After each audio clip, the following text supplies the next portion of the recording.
Hey everyone, daily dose number 2. So this is regarding being in the dojo. Some little bit of advice. Cut out the arrogance. And here's the thing, you can see the arrogance in people's kamae. I know that sounds weird, but you can actually see it. Or you can see it after they've, in their kamae. Like, when you see someone doing something and then when they're doing it, they may leave, like, if they're actually doing a waza or technique or whatever, and they're doing it and they're just leaving their hand down, like one hand down. So they're doing something and one hand's just down by its side. Unless you're reaching and grabbing for something, that's someone who's never been in a real fight. You know, your whole body's gonna be engaged. You're not gonna have your hand down. And if you're an instructor doing it,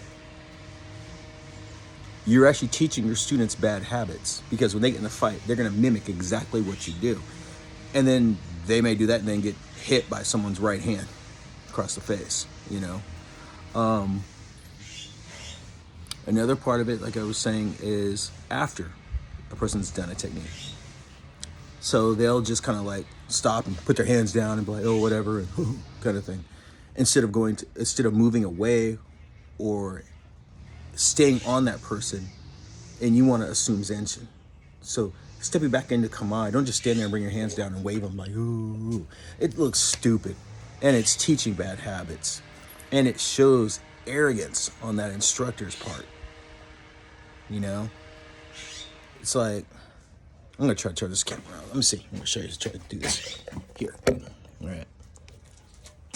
So I recently saw a video of an instructor, I'm not going to say who, and the instructor went and they were copying something another instructor did recently in a video. It was a Mutadori thing. So, you know, instructor's moving, this thing, cut this student's leg with the sword after he took the sword, and then you watch the instructor, and he's like, afterwards. He never moved away, never moved to engage, keep that target down, or anything. It was like, you know? Another thing is that I see is people will go and teach technique or something. Let's say someone goes in, someone's like, I don't know, move, you know, they're coming in for a punch. It's like, oh, boom, here. And you go in and do the thing we typically do with the leg, where we'll move in with the leg and make a person fall down. No, I didn't do anything to that person. I used Kazushi, taking their balance, you know, moving, boom, coming back in, boom, bringing him down. Made that person stay down. What did I do to that guy? Nothing. Hi, okay. Nothing is going to stop that guy from getting back up and kicking your ass in a real fight. Echo. Look. Nothing's going to stop that guy from kicking your ass in a real fight. If you teach that in the dojo, that person's going to do it out there. They're going to be like, oh, ha, I made that guy fall down. And the attacker's actually going to get up and just like try to kick your ass. You know? If you have a threat or something out in the real world, a fight, you need to, there's one of, I would say, 3 things you could do. You know? One would be go all in, commit, boom, take that person down. You need to do something to make sure that person is whether it's a temi, you know, or Daken Taijutsu, striking him to knock them out or disable them. Okay? The other one is turn and run the hell away. You know? 3 would be, hey, if you've done something, get back and assume Zenshin, get your back against a wall, you know, and see if there's other threats. At least I know it. If I'm standing here in the middle, I have 360 degrees where I could be attacked. Whereas if I put my back into a wall, now it's down to 180 degrees. I can see all of this that's going on here. But that's never addressed, I noticed. And that needs to be brought up in our training. Realistic part of our training.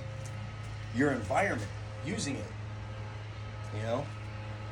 So, just cut the arrogance out, man. I see it too much. You know, that thing I was talking about earlier, where it's like, person does something and the person throws a punch and the instructor's like this, and it's one hand, the other hand's just down like this, and I'm like, what the fuck? You do that, and say a person's throwing a right punch, left punch kind of thing. They throw that right punch and they throw that left punch, and you're here with the left punch, and you did nothing to stop that person. You never did anything to disable that person's right arm. They're just gonna come in while your arm is down, crack, knock you on the jaw. In a real situation, yeah, if you go and catch, like we see what Nagato shows us, and then you move in here with this other arm, you better be ready. That other hand, see how my hand's already up? I've been in real fights. I've been in real attacks, been in real situations. People who haven't, they're gonna. And just leave this here. This is stupid, in my opinion. You know? The only time your hand should be down is if you're going for a weapon. You know? If you have a weapon around your waist area or something, you might be reaching for something. Whether it's a handgun, whether it's a knife. That's the only reason that hand should be down there. And it should only be down there for just a brief second, so then you can go bring it up to engage that threat. You know? If I do something where I'm catching that right hand, and then there's that left hand here, and I'm like this, and if my hand is here, now if it's just resting here, and I've got this arm, the left wrist is locked in here, that if that right hand comes in, boom, I can strike to the in between the shoulder and the pectoral. Boom, strike. Okay? These are things you got to be aware of. Keep your hands up. You know? It's like, man, don't, just because you see someone else do something like that doesn't mean it's right. If you go out and deal with threats, if you have to deal with threats, whether you're on the job, things like that, you know, you're gonna see it. Your kamae is gonna be very, very different. It will still be there. Your kamae will still be there. Whoa, it'll be there, but it won't be a static motion. It'll be like, whoa, there it is, boom, bam, bam. You know, boom, bring somebody down and flip them over and lock them in. It'll be more like that. Remember, the kamae are not static poses. These are ways to guide you to move from here. Oh, if I move here, I'm safe. I'm safe. If I move here, I'm safe. Come on. You know, I'm constantly in motion. These are guides and ways to move. Use them. You know? Okay, I've gone on a tangent. Okay, take care, everybody. Keep training. Have a good one.